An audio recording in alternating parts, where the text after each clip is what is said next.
இவர்கள் இருவரை தவிர வேறு யாரும் கலந்து கொண்டது கிடையாது. நம்முடைய குழுதான் முதலாக இங்கு நடக்கப் போகின்ற அமானுஷ்யத்தை நேரடியாக பார்க்கப் போகிறது. கோரக்கருக்கு நடக்கப் போகிற பூஜையை தொந்தரவு செய்யாமல் விலகி நின்று நடக்கப் போகின்றதை பார்க்க தொடங்கினோம். பூஜைக்கு தேவையான எல்லா பொருட்களும் தயாராக இருந்தது. கண்களை மூடி தியானத்தில் இருந்த சித்தர் அமைதியாக இருந்தார். எங்கள் கண்முன்னே திடீரென ஒரு அமானுஷ்யம் அரங்கேறத் தொடங்கியது.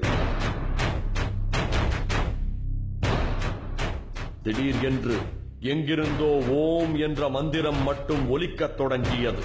தரையில் வைக்கப்பட்டிருந்த பூமாலை கொஞ்சம் கொஞ்சமாக நகர்ந்து சிலையை நோக்கி போய்க் கொண்டிருந்தது. நம்முடைய குழு பிரமித்து நடப்பதை பார்த்துக் கொண்டிருந்தது. பூமாலை முழுவதுமாய் அங்கிருந்த சிலையின் கழுத்தில் விழுந்தது.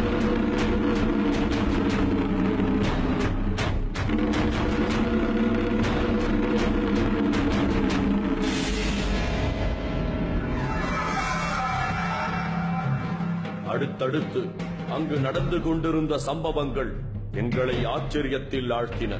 சிலைக்கு முன்னால் வைக்கப்பட்டிருந்த கற்பூரம் திடீரென தானாக தீப்பற்றி எரியத் தொடங்கியது. அடுத்தது ஊதுபத்திகள் புகையத் தொடங்கியது. கூடையில் இருந்த பூக்கள் ஒவ்வொன்றாக சிலையின் முன்னால் விழுந்தது.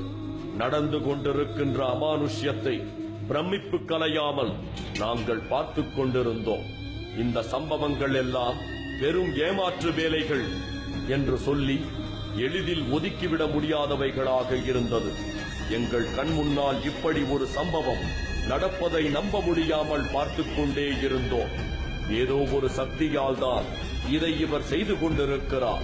சாமி சிலைக்கு பூஜைகள் எல்லாம் தானாக நடந்து முடிந்ததும் சித்தர் மாயமாய் மறைந்து போகும் சந்தர்ப்பத்திற்காக காத்துக் கொண்டிருந்தோம். அவரிடம் எந்த விதமான மாற்றமும் தெரியவில்லை. அமைதியாயிருந்தார். நாங்கள் அவரையே கூர்ந்து கவனித்துக் கொண்டிருந்தோம். தியானத்தில் இருந்து கண் விழித்தவர் கைகளை மேலே உயர்த்தினார். அடுத்த நொடியே அந்த இடத்தில் அவர் இல்லை.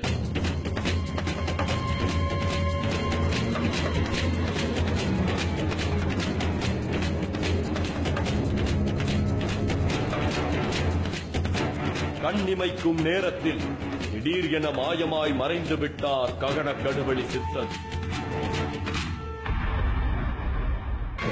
இதை நம்மால் எப்படி புரிந்து கொள்வதென தெரியவில்லை. சற்று நேரத்திற்கு முன் எங்கள் கண் முன்னால் இருந்த ஒருவர் எப்படி மாயமாய் மறைய முடியும் என நாங்கள் குழம்பிப் போயிருந்தோம். அந்த காட்சியை நம்ப முடியாமல் எல்லா பக்கங்களிலும் அவரை தேடிக் கொண்டிருந்தோம். அவர் அந்த இடத்தை விட்டு மறைந்து போனதற்கான எந்த தடயமும் இல்லை. அங்கு இருந்த பாறைகளும் மரங்களும் எதுவும் நடக்காததை போல் அமைதியாயிருந்தன.